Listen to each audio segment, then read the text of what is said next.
Il parlait comme si ce n'était pas pour une alliance, mais pour s'acheter des légumes.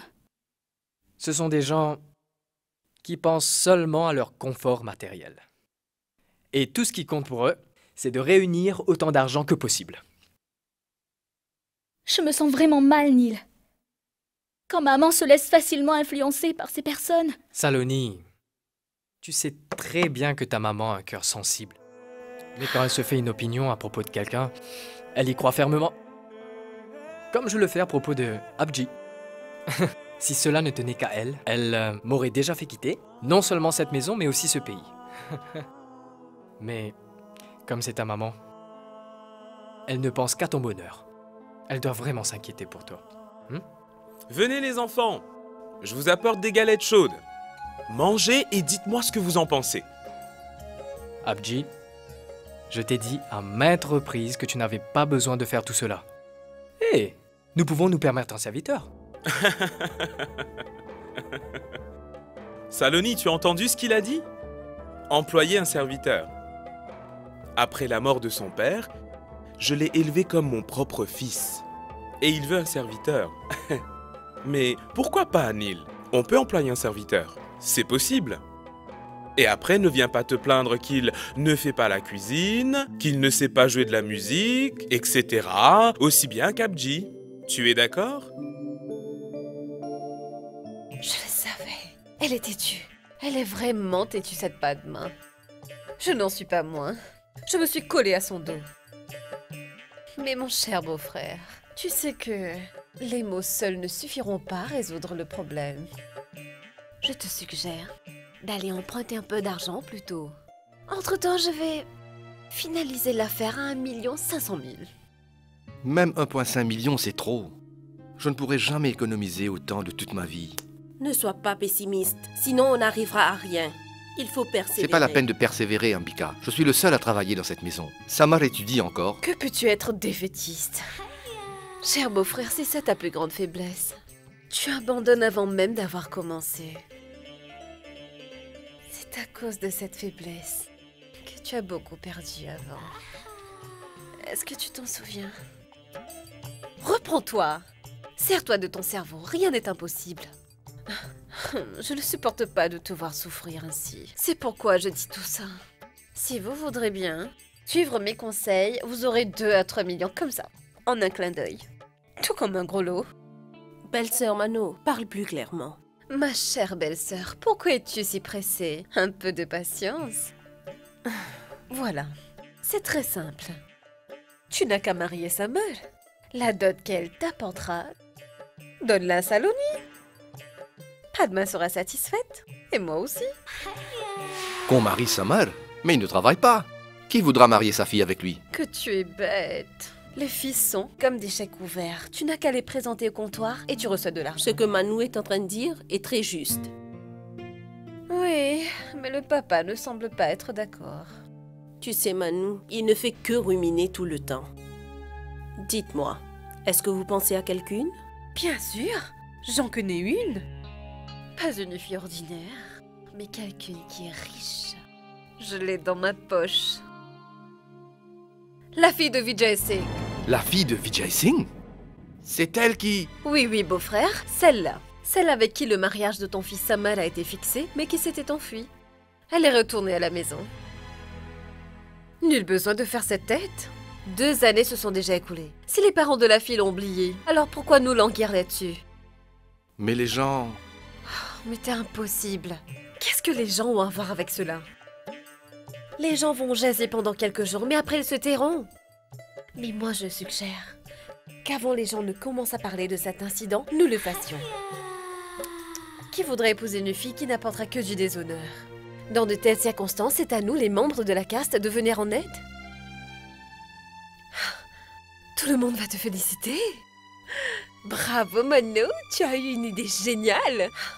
Il se peut qu'on t'offre un ticket pour les prochaines élections. C'est pourquoi tu dois oublier tout le monde et penser à toi. Si tu leur demandes 3 millions, ils vont t'en donner 4 parce qu'ils voudraient se débarrasser de leur fille. Tu as compris? Il y a autre chose, beau-frère.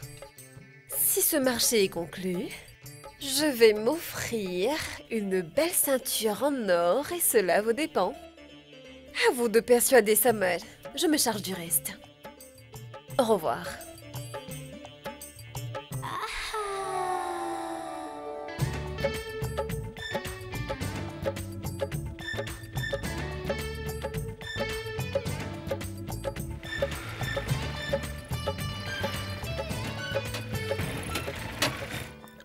Attends, une minute. Si je ne me trompe, cette route mène chez toi, n'est-ce pas? C'est bien là que nous allons. Quoi? Tu es malade? Tes parents pourraient être à la maison. Non mais... Je veux te présenter à eux. Il y a un problème? Quand on est déjà dans le repère du lion, alors... Quoi? Rien. On y va, d'accord? Papa! Papa? Papa! Regarde qui est là!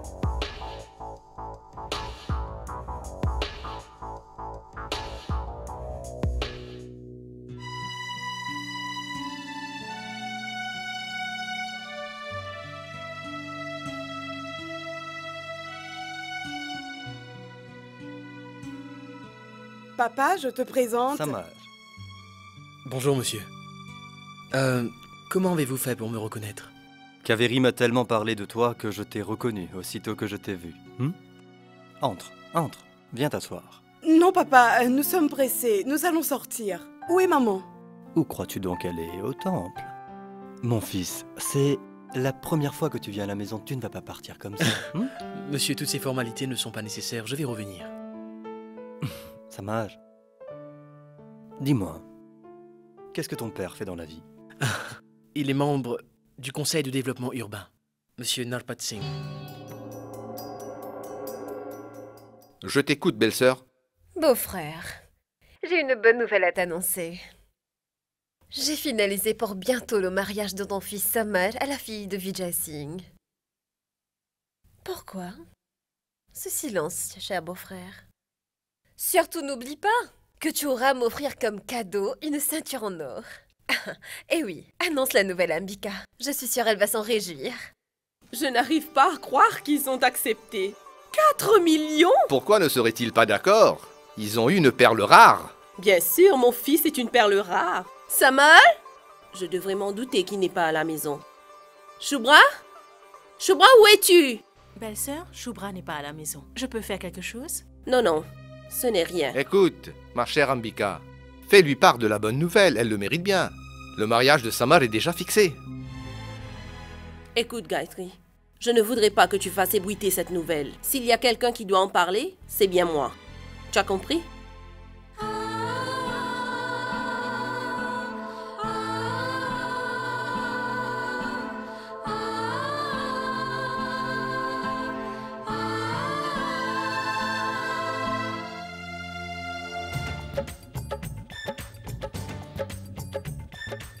Hey, attendez une minute. C'est le cours de Monsieur Grish en premier. Oui. Mon Dieu, il est trop ennuyeux. Quoi, les cours? Ou c'est le professeur? Eh ben, les deux. Écoutez les gars, est-ce que les filles viennent à l'école pour apprendre ou s'intéresser aux profs?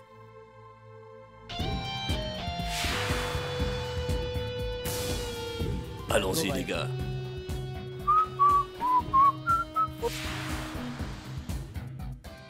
Faites attention les filles. Ce n'est pas prudent de marcher les yeux fermés. Et on ne se comporte pas ainsi avec les filles.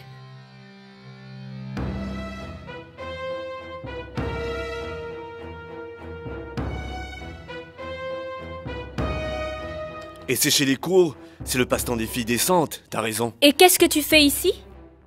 Si tu es venu pour les études, tu devrais être en classe.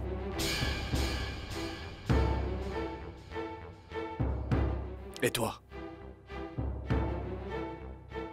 Mêle-toi de ce qui te regarde. Qui es-tu pour t'immiscer dans mes affaires personnelles? La fille avec laquelle tu t'es mal comporté. Et ma petite sœur.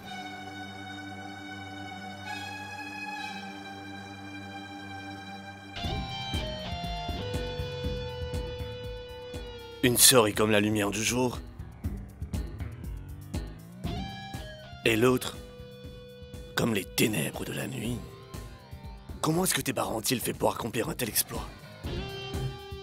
On se casse, les gars.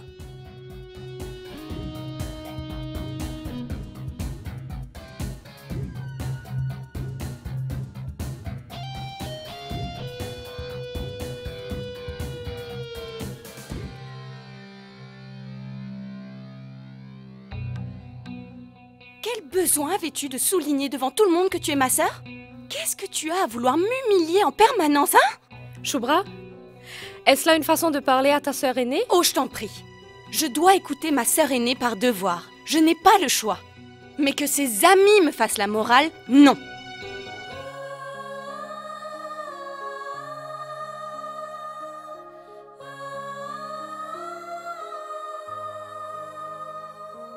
Les bonnes actions ne payent plus. Saloni, pourquoi te laisses-tu humilier ainsi? Elle est ta cadette. Tu aurais pu la gifler pour la corriger.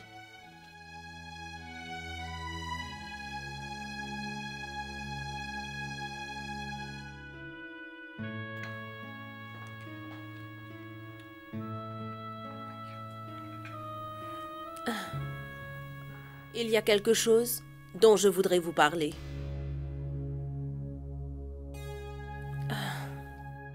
Samar, je sais que tu n'es pas en âge de te marier. Mais on peut quand même l'envisager. Une fois que c'est décidé, tout se passe bien. En fait, je voulais te dire que nous avons déjà fixé ton mariage.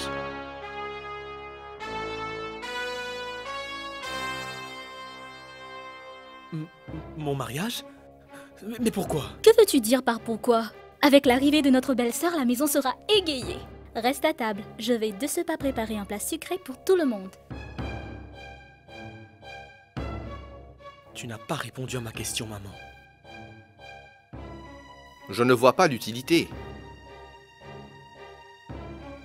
De toute façon, tu dois te marier un jour ou l'autre.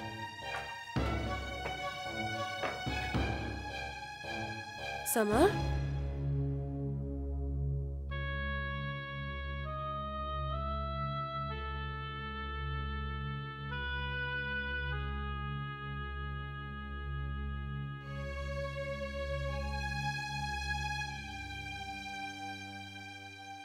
Qu'est-ce qui ne va pas, Samar?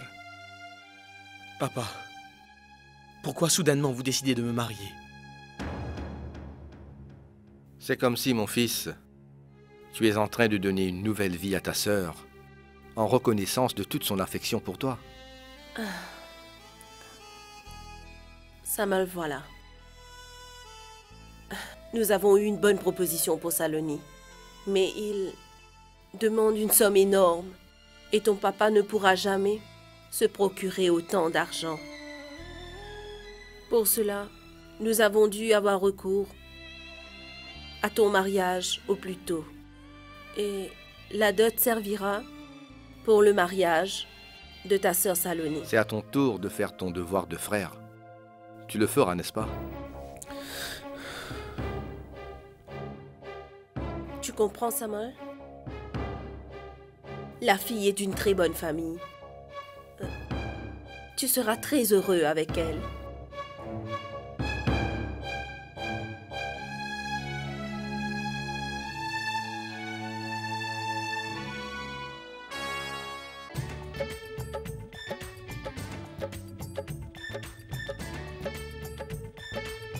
C'est comme si, mon fils, tu es en train de donner une nouvelle vie à ta sœur.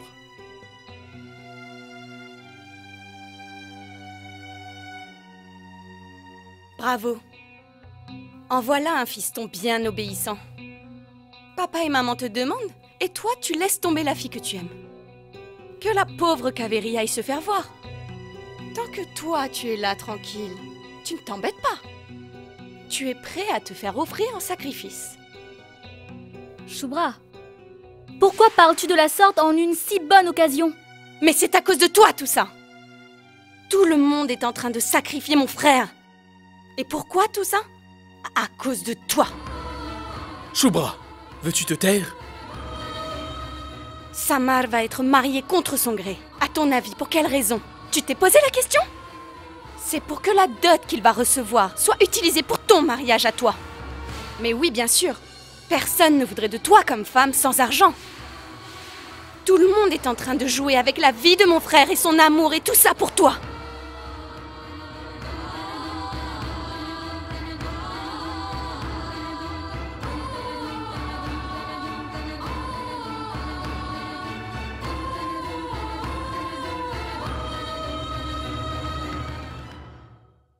Saloni? Ne prends pas à cœur ce que Shubra vient tout juste de te dire. Tu sais bien, elle parle sans réfléchir. Écoute, je ne suis plus un enfant, Saloni, pour qu'on me force à faire des choses. Tout ce qu'elle a dit n'était que des mensonges. Voilà.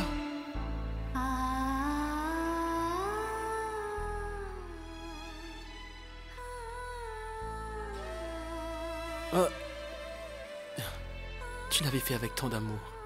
On ne peut plus le manger. Samar, est-ce que tu dis la vérité?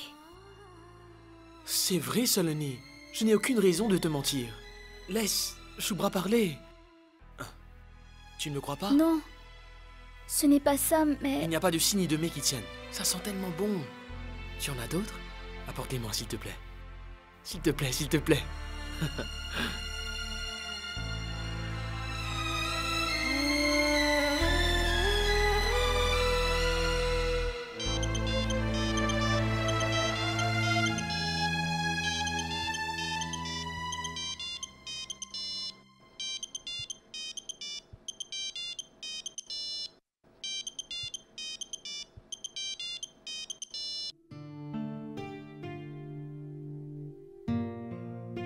Samar, je voulais justement te parler.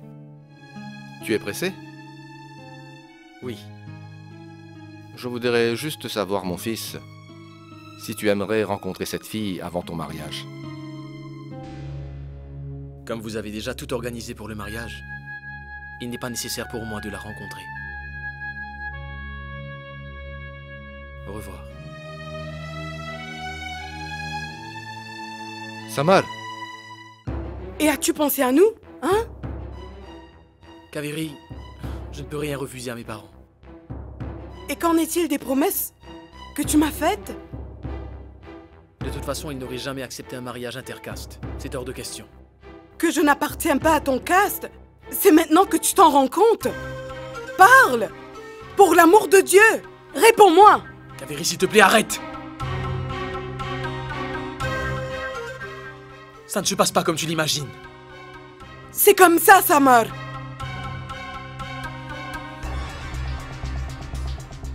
Tu es comme tous ces garçons qui jouent avec les sentiments des filles et puis, comme de bons garçons, se plient aux désirs de leurs parents. Kaveri, je t'aime, je t'aime. Alors épouse-moi et va avouer à ta famille que c'est moi que tu aimes. Je ne peux pas. Je ne peux pas. Lâche! Trouillard! Dis-moi quelque chose, Samar. Où est le problème? Pourquoi as-tu subitement changé d'avis? Est-ce qu'il te faut de l'argent? De combien d'argent as-tu besoin? Mon père te donnera tout. Tu penses que l'argent résout tout? Tu y penses vraiment? La vérité fait mal, n'est-ce pas? Tu m'as transporté par de beaux rêves. Maintenant, tu viens me dire que... Ce n'est pas facile non plus pour moi, Kaveri. Essaie de me comprendre. C'est ainsi. Je n'ai plus confiance en toi, Samar. Je n'en peux plus. Et souviens-toi-en, je n'accepte pas la défaite. Si tu ne te maries pas avec moi, je ne te laisserai pas vivre en paix. Kaveri, s'il te plaît. S'il te plaît, Kaveri, essaie de me comprendre. S'il te plaît, Kaveri. Non!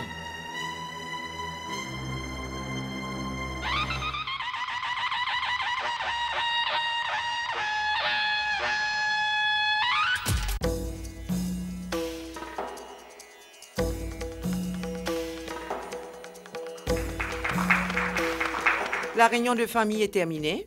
Il faut maintenant trouver une date propice pour le mariage.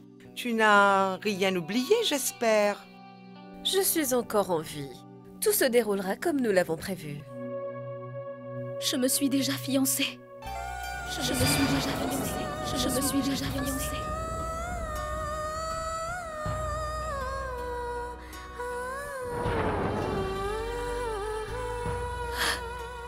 N'est-ce pas une bonne nouvelle? Tu ne vas pas me féliciter? Neil, mais qu'est-ce qui ne va pas? Tu es en train de plaisanter, n'est-ce pas? Tu crois? Neil, tu me connais très bien, n'est-ce pas? Est-ce que je suis capable de faire une telle blague? Je te l'ai dit à plusieurs reprises que dans la vie, les plaisanteries sont nécessaires. Mais que la vie devienne une plaisanterie, ce n'est pas souhaitable. Je ne peux pas croire que... ce que tu dis peut être vrai. Qu'est-ce qu'il y a de si difficile à croire? Aujourd'hui, je me suis fiancée, et un autre jour, je vais me marier. Et un jour, toi aussi, tu vas te marier. Aujourd'hui, nous sommes ensemble. Mais qui peut prédire l'avenir? Chaque personne doit vivre sa vie. On ne peut pas être ensemble pour toujours. Oui, mais je ne m'attendais pas à ce que tout ça se termine si brusquement. Pourquoi devrais-je le prendre mal? C'est ma meilleure amie qui va se marier. Qu'est-ce qui pourrait être mieux que ça? Mais dis-moi, tu es heureuse? Tu ne le vois pas sur mon visage? Je vais me marier dans une famille très riche. On va m'appeler madame. Je vais être respectée. Et là où j'irai, les gens vont me saluer. J'aurai une très belle vie, sans souci. La belle-fille d'une famille riche a son propre style.